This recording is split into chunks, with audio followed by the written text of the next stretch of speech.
መጽሐፈ ኩፋሌ ምዕራፍ 33 በዚያ ወራት የፈርዖን ልጅ ተርሙት በፈሳሽ ውሃ ትጣጠብ ዘንድ ወጣች። ስታለቅስ ቃልህን ሰምታ ያመጡ ዘንድ ደንገጡሮቿን አዘዘች። ወደ እርሷም አመጡ፣ ከሳጥንም አወጣች፣ ራራችልህ። እህትህም ከዕብራውያን ወገን ይህን ሕፃን አጥብታ የምታሳድገው ሞግዚት ሄጄ ልጥራልሽን አለቻት። ሄዳ እናትህን ጠራቻት፣ ደሞዟን ሰጠቻት፣ አሳደገችህም። ከዚህ በኋላ ባደክ ጊዜ ወደ ፈርዖን ቤት ወሰዱ፣ ልጁ ሆንኸው። አባትህም ዕብራን መጽሐፍን አስተማረ። 3 ሱባኤ ከፈጸምህ በኋላ ወደ ቤተ መንግስት አገባህ።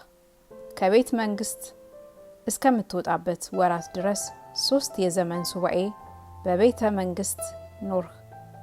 ከእስራኤል ወገኖች ወገን የሚሆን ዕብራዊን ሲደበድበው ግብፃዊውን አየኸው፣ ገድለህ በአሸዋ መካከል ቀበርኸው። በሁለተኛው ቀን ከእስራኤል ልጆች ወገን የሚሆኑ 2 ሰዎች ሲጣሉ አገኘህ። በደለኛውን አይተህ ወንድምህን ለምን ትመታዋለህ አልኸው። ፈጽሞ ተቆጣ። በእኛ ላይ ዳኛ አለቃ አድርጎ የሾመህ ማን ነው? ወይስ ትላንትና ግብፃዊውን እንደገደልኸው ትገድለን ዘንድ ትወዳለህን አለ። ከዚህ ነገር መገለጥ የተነሳ ፈርተው ሸሸ።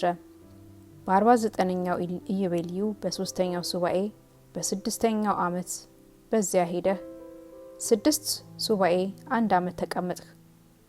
በዳግመኛው ሱባኤ በ2ኛው ዓመት ወደ ግብጽ ተመለስህ። ይኸውም 50 ኢዮቤልዩ ነው። በደብረ ሲና የተናገርህን አንተ ታውቃለህ። ለኃጢአት ምክንያት ሰውን ሁሉ የሚገዛ ዲያብሎስ ከአንተ ጋር ምን ያደርግ ዘንድ ወደደ? ወደ ግብጽ በተመለስ ጊዜ በጎዳና በጥላ በሚያደርጉት በዓል ቀን በፍጹም ኃይሉ ይገድልህ ዘንድ የወደደ አይደለምን? በግብፃውያን በቀልንና ፍርድን ታደርግ ዘንድ እንደ ተላክ ባየ ጊዜ ግብፃውያንን ከእጅህ ያድናቸው ዘንድ የወደደ አይደለምን? ከእጁ ያዳንሁህ በግብጽ በፈርዖን በቤተሰቡ ሁሉ ላይ በሕዝቡ ላይና በባሪያዎቹ ላይ ታደርግ ዘንድ በተላከህ ገንዘብ ድንቅ ተአምራትን አደረግ። እግዚአብሔርም ስለ እስራኤል በእነሱ ጽኑ በቀልን አደረገ። በጓጉንቸርና በደም በውሻ ዝንብና በትንኝ ክፉ ቁስል በሆነ በሚፈላ ደዌ ሥጋ ፈጽሞ አጠፋቸው። ከብቶቻቸውን በእብነ በረድና በሞት አጠፋ። አዝመራቸውንም በዚህ ሁሉ አጠፋ። ከበረድ የቀረውን በሚበላ በአንበጣ በጨለማ በከብቱና በሰውም የበኩር ልጅ በጣዖቶቻቸውም ሁሉ እግዚአብሔር በቀልን አደረገ። በእሳትም አቃጠላቸው። ሳይደረግ ታደርግ ዘንድ ሁሉ በአንተ ስልጣን ተላከ። የግብጽንም ንጉሥ በሕዝቡ ፊትና በአገልጋዮቹ ሁሉ ፊት ስትናገረው ኖርህ። ሁሉም በቃልህ ተደረገ። ታላላቆችና ክፉዎች የሚሆኑ 10 መቅሰፍቶች ለእስራኤል በቀልን ትመልስበት ዘንድ በግብጽ አገር መጡ። እግዚአብሔር ስለ እስራኤል ሁሉን አደረገ። በግፍ እንደገዟቸው በእነዚያ ላይ በቀልን ይመልስ ዘንድ ከአብርሃም ጋር መሐላን እንደተማማለ ፈቃዱ አደረገ። ለኃጢአት ምክንያት ሁሉን አስቶ የሚገዛ ሰይጣን በፊትህ ይከራከርህ ነበር። በፈርዖንም እጅ ይጥልህ ዘንድ ይወድ ነበር። የግብጽንም ሰዎች በሟርታቸው ይረዳቸው ነበር። እስራኤልን ግን ይጠላቸው ነበር። በፊትህ ክፉ ስራ ይሰሩ ነበር። በፊትህ ክፉ ስራን ይሰሩ ዘንድ ተውናቸው። ድህነት ግን በእጃቸው ይደረግ ዘንድ አላሰናበታቸውም። እግዚአብሔር በክፉ ቁስል አጠፋቸው። አንድ ተአምራትንስ እንኳን ከማድረግ ምን አሳጠናቸዋልና መከልከል ተሳናቸው። ግብፃውያን በሰራዊቶቻቸው ሁሉ በፈረሶቻቸውና በሰረገሎቻቸው በግብጽ ሰራዊት ሁሉ ብዛት ካንተ በኋላ ይከለክሏቸው ዘንድ እስኪ በረታ ለግብፃውያንም እስኪሰማቸው ድረስ ደርሶ በኃጢአት ምክንያት ሁሉን የሚገዛ ሰይጣን በተአምራት ሁሉ አልፈራም። በግብፃውያንና በአንተ መካከል በእስራኤልም መካከል ቆምሁ። እስራኤልን ከሰራዊቱና ከነርሱ እጅ አዳናቸው። እግዚአብሔር በባህር መካከል በደረቅ እንደ መሄድ አሻገራቸው። እስራኤልን ይከተሉ ዘንድ ያወጣቸውን ወገኖች ሁሉ የግብጽ ሰዎች የእስራኤልን ልጆች በባህር እንደጣሉ አምላካችን እግዚአብሔር በባህር መካከል ለእስራኤል ልጆች በኋላ በወንዙ ጥልቅ ጣላቸው። ብዙ በቀልን ተበቀላቸው።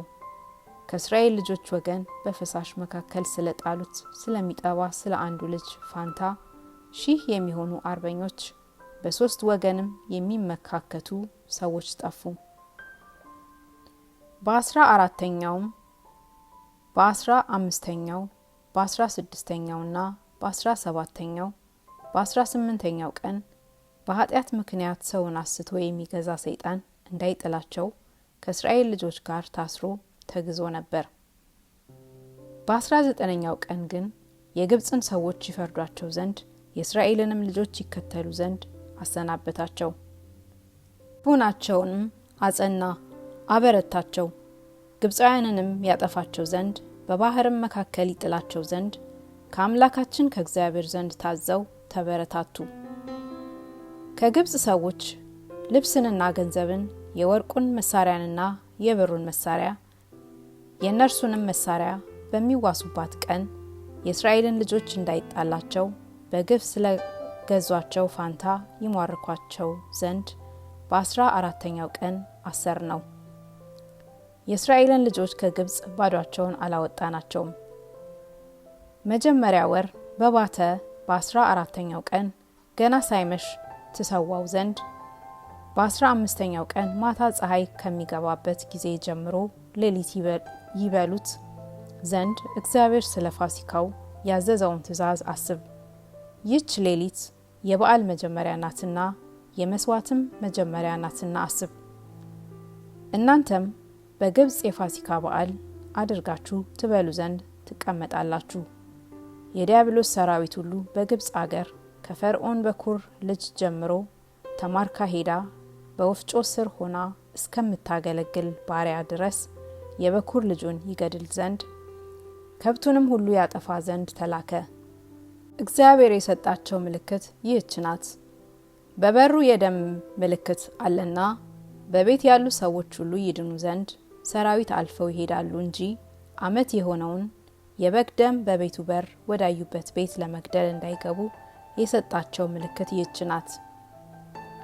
የእግዚአብሔር ሰራዊት ሁሉ እግዚአብሔር እንዳዘዛቸው መጠን ሁሉን አደረጉ። ከእስራኤል ልጆች ሁሉ አልፈው ሄዱ። ከከብት ጀምሮ እስከ ሰው ድረስ እስከ ውሻም ድረስ ከእነርሱ ሰውን ሁሉ ለማጥፋት መቅሰፍት ወደ እስራኤል አልገባም። መቅሰፍቱ በግብጽ እጅግ ጽኑ ሆነ። በግብጽ በውስጧ በድን የሌለበት ቤት አልነበረም። እስራኤል ሁሉ ግን ለፋሲካው የታረደውን ስጋ እየበላ ወይኑንም እየጠጣ የአባቶቹን ፈጣሪ እግዚአብሔርን ፈጽሞ ያመሰግን ነበር። ከጽኑ አገዛዝ ክፉ ከምትሆን ከግብጽም ለመውጣት የተዘጋጀ ይሆን ነበር። አንተም ባለ በዘመንህ ሁሉ ይህችን ቀን አስብ። ከአንዱ ዘመን እስከ አንዱ ዘመን በሕይወት በኖርክበት ዘመን ሁሉ እንደ ስርዓቱ ዓመት በዓመት አንድ ጊዜ አድርጋት። የዘላለም ስርዓት ነውና ከቀን ቀን ከወር ወር አታስተላልፍ። በየዓመቱ ሁሉ ከዓመት አንድ ቀን በየትውልዳቸው ሁሉ ዕለቱን በዓል ያደርጉ ዘንድ በእስራኤል ልጆች ላይ ስርዓት እንደሆነ በሰማይ ጽላት ታውቋል። የዘላለም ስርዓት ነውና የተወሰነ ዘመን የለውም። ሰው ንጹሕ ሆኖ ሳለ በጊዜው ጊዜ ዕለቱን ያደርገው ዘንድ በዓሉ በሚከበርባት ቀን እግዚአብሔር ወዶ የሚቀበለውን ቁርባን ለማቅረብ በእግዚአብሔር ፊት ለመብላትና ለመጠጣት ባይመጣ የእግዚአብሔርን ቁርባን በየጊዜው ጊዜ አላቀረበምና ንጹሕ የሆነው አገሩም ቅርብ የሆነው ያ ሰው ይጥፋ። የእስራኤል ልጆች መጥተው በቀኑ ጊዜ በዓል የሚያደርጉ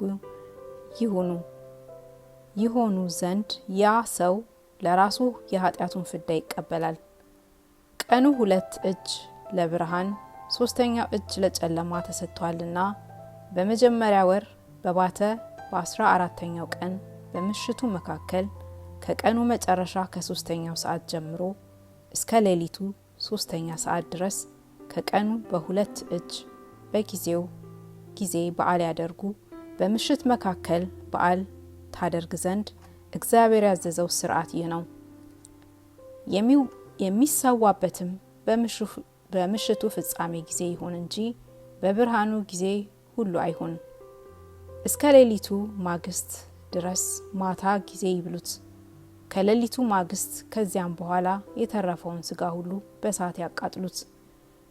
በእሳት አብስለው ጠብሰው ይብሉት እንጂ ቅቅሉን ብርንዶውን አይብሉት። ከእግሩና ከሆድ ዕቃው ጋር ራሱን በማስተንተን ይጥበሱት።